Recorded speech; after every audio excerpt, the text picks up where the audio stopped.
But 2 days later, Roosevelt declared a bank holiday and closed all banks. Later that year, Roosevelt outlawed private ownership of all gold bullion and all gold coins with the exception of rare coins. Most of the gold in the hands of the average American was in the form of gold coins. The new decree was, in effect, a confiscation.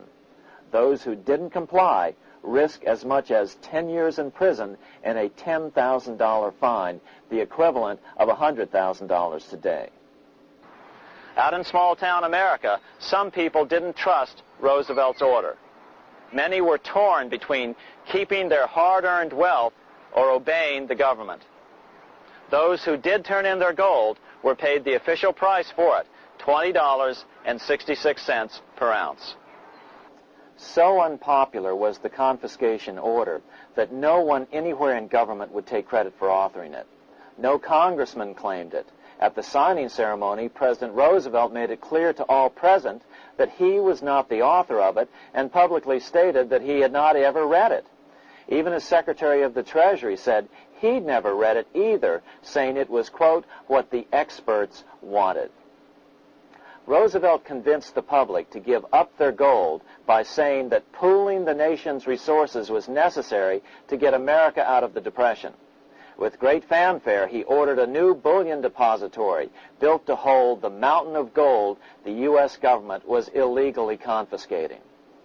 By 1936, the U.S. Bullion Depository at Fort Knox was completed, and in January 1937, the gold began to flow into it. The rip-off of the ages was about to proceed.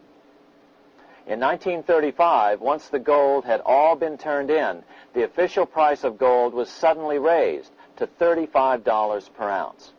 But the catch was, only foreigners could sell their gold at the new higher price. The money changers who had heeded Warburg's note and gotten out of the stock market just before the crash and bought gold at $20.66 per ounce, then shipped it to London, could now bring it back and sell it back to the government, nearly doubling their money while the average American starved. The Fort Knox Bullion Depository sits here in the middle of the Fort Knox Military Reservation, 30 miles southwest of Louisville, Kentucky. This was as close as we were permitted to get to the depository despite years of letters from members of Congress to allow our film crew inside. The 4-acre grounds immediately surrounding the building are guarded by an electrified steel fence, an open moat, and 4 machine-gun-armed guard pillboxes at the structure's corners. When the gold began arriving on January 13, 1937, there was unprecedented security. Thousands of official guests watched the arrival of a 9-car train from Philadelphia, guarded by armed soldiers, postal inspectors, Secret Servicemen, and guards from the U.S. Mint. It was all great theater. America's gold supply from across the land had been pooled, supposedly for the public benefit, and then safely tucked into Fort Knox. But all that security would soon be breached by the government itself. Now the stage was set for a really big war, one which would pile up debt far beyond that of World War I. For example, in 1944 alone, the U.S. national income was only $183 billion, yet $103 billion was spent on the war. This was 30 times the spending rate during World War I. In fact, the American taxpayer picked up 55% of the total Allied cost of the war. But equally important, virtually every nation involved in World War II greatly multiplied their debt. In the U.S., for example, federal debt went from $43 billion in 1940 up to $257 billion in 1950, an increase of 598%. Between 1940 and 1950, Japanese debt swelled 1,348%. French debt grew 583%, and Canadian debt soared 417%. After the war, the world was now divided into 2 economic camps: communist command economies on the one hand versus monopoly capitalists on the other, set to fight it out in one perpetual and highly profitable arms race. It was finally time for the central bankers to embark in earnest on their three-step plan to centralize the economic systems of the entire world and finally bring about their global government or New World Order.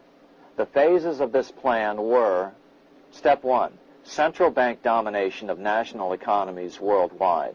Step 2, centralize regional economies through organizations such as the European Monetary Union and regional trade unions such as NAFTA.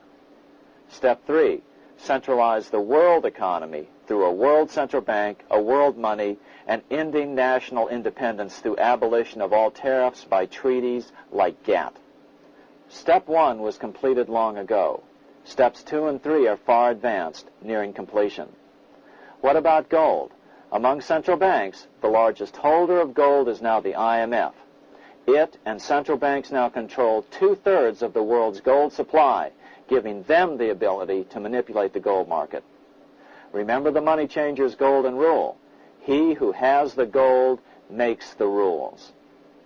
But before we get into solutions to our problem, let's take a look at what happened to all that gold in Fort Knox.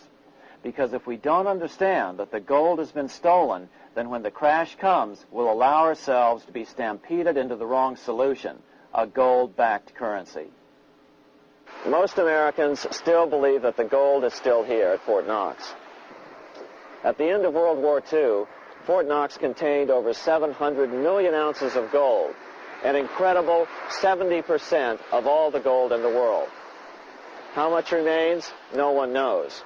Despite the fact that federal law requires an annual physical audit of Fort Knox gold, the Treasury has consistently refused to conduct one. The truth is that a reliable audit of whatever remains here has not been conducted since President Eisenhower ordered one in 1953. Where did America's gold in Fort Knox go? Over the years, it was sold off to European money changers at the $35 per ounce price. Remember, this was during a time when it was illegal for Americans to buy any of their own gold from Fort Knox. In fact, there was a very infamous case where the Firestone family set up a string of dummy corporations to purchase Fort Knox gold and keep it in Switzerland, never hitting U.S. shores.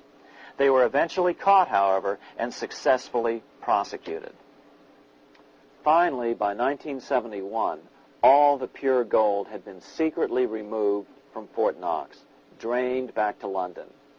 Once the gold was gone from Fort Knox, President Nixon closed the gold window by repealing Roosevelt's Gold Reserve Act of 1934, finally making it legal once again for Americans to buy gold.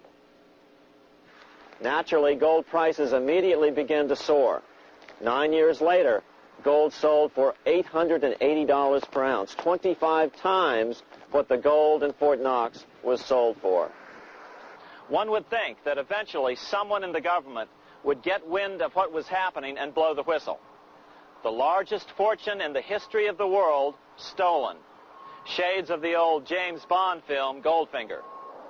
Well, as a matter of fact, Ian Fleming, the author of the James Bond series, was head of the British counterintelligence service, MI5.